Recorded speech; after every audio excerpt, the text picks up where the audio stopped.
Selamat pagi pemirsa, kembali lagi bersama saya Fasana Dearti di Respati TV. Pada pagi hari ini kita akan mewawancarai beberapa mahasiswa gizi Universitas Respati Yogyakarta terkait masalah viral yang terjadi pada saat ini, yaitu obesitas.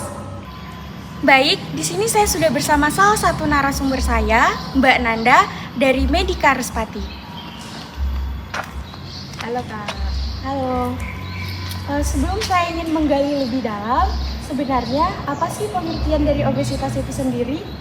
Nah, obesitas itu merupakan keadaan kelebihan lemak yang ditandai dengan nilai IMT lebih dari 30 km/meter. Nah, itu disebabkan karena kurangnya aktivitas fisik dan perubahan pola makan yang mengakibatkan penumpukan lemak dalam tubuh. Baik, narasumber selanjutnya adalah Mbak Dinda. Mbak Dinda, menurut Mbak Dinda, bagaimana tingkat keparahan obesitas yang terjadi pada saat ini? Jadi baik, menurut saya hasil riset kesehatan dasar 2013 itu menunjukkan bahwa tingkat keparahan penduduk Indonesia mengalami obesitas sebanyak 15,4%.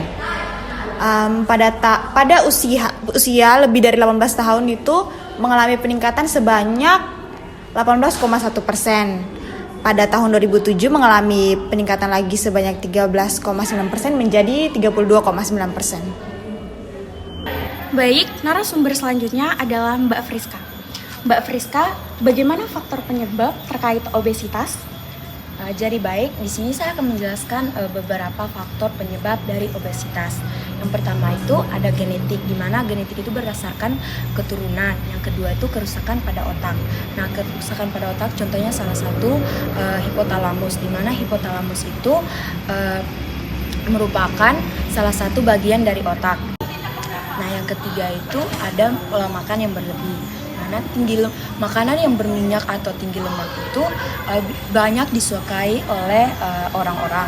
Tetapi jika mengonsumsi ini lemak yang berlebih itu akan mengalami kolesterol dan bahkan obesitas. Yang terakhir itu kurangnya berolahraga, di mana stres atau mengalami masalah psikologis, orang gemuk itu akan mengonsumsi makanan banyak. Jadi pola makannya itu tidak terkontrol. Baik, narasumber selanjutnya adalah Mbak Delsi. Mbak Delsi, bagaimana dampak pada penderita obesitas? Baik, di sini saya akan menjelaskan bagaimana dampak dari obesitas itu sendiri. Jadi, obesitas itu merupakan hal atau suatu penyakit yang sangat merugikan bagi tubuh kita. Di sini dampaknya itu sangat banyak. Yang pertama itu terkait kesehatan, ekonomi maupun sosial. Di sini saya akan menjelaskan dampak obesitas terkait kesehatan. Untuk terkait kesehatan sendiri ada banyak hal. Yang pertama itu adanya penurunan kualitas kesehatan yang meliputi adanya penyakit resistensi insulin. Yang pertama seperti dislipidemia, hipertensi, kolesterol maupun penyakit lainnya. Yang kedua itu ada seperti penurunan atau hormon tubuh, di mana anak yang obesitas atau orang obesitas itu terlihat lebih tua dibanding umurnya, seperti itu. Kalau untuk penyakit yang lainnya itu ada banyak juga, di mana menyebabkan kematian di usia muda, karena di mana seorang obesitas atau anak yang mengalami obesitas itu sendiri akan menyebabkan penyakit jantung, di mana penyakit itu sendiri akan menyebabkan kematian yang sangat cepat, seperti itu. Kalau untuk dampak terkait dengan ekonomi itu terkait dengan biaya kehidupan, di mana biaya kehidupan untuk orang yang punya penyakit normal dengan obesitas otomatis memiliki tingkatan kualitas atau asuransi yang sangat tinggi, seperti itu. Biaya hidupnya yang itu sangat tinggi, di mana meliputi biaya kesehatan, penanganan pelayanan kesehatan terhadap orang yang mengalami obesitas. Dan untuk yang terakhir itu di mana dampak obesitas terhadap sosial. Jadi di mana dampak ini akan mempengaruhi penurunan kualitas atau daya kerja produktif terhadap orang atau usia produktif. Di mana orang yang memiliki obesitas atau orang yang mengalami obesitas otomatis biaya asuransinya akan tinggi dan juga menyebabkan penurunan kualitas diri yang mempengaruhi di mana usia kerja, usia orang-orang atau usia di mana kalangan tersebut untuk bisa beraktivitas. Baik, narasumber selanjutnya adalah Mbak Natswa. Mbak Natswa, bagaimana proses pencegahan pada penderita obesitas? Jadi yang pertama kita dapat melakukan aktivitas fisik dan kita juga dapat mengatur pola dan waktu tidur. Juga kita dapat mengurangi porsi dan mengatur kualitas makan kita serta mengurangi konsumsi fast food dan cemilan. Baik, narasumber selanjutnya adalah Mas Yudi. Mas Yudi, bagaimana hubungan antara lifestyle dengan obesitas? Baik, seperti yang sudah dijelaskan sebelumnya, memang lifestyle atau gaya hidup ini berkaitan dengan obesitas, di mana konsumsi makanan yang tinggi kalori dan juga tinggi lemak memang dapat memicu terjadinya obesitas atau penumpukan massa lemak di dalam tubuh, di mana kemudian akan berkontribusi dengan peningkatan penyakit seperti hipertensi, stroke, dan juga penyumbatan pembuluh darah yang mengakibatkan kematian secara mendadak. Seperti itu. Baik, narasumber selanjutnya adalah Mbak Eta. Mbak Eta, bagaimana pendapat Mbak Eta mengenai obesitas?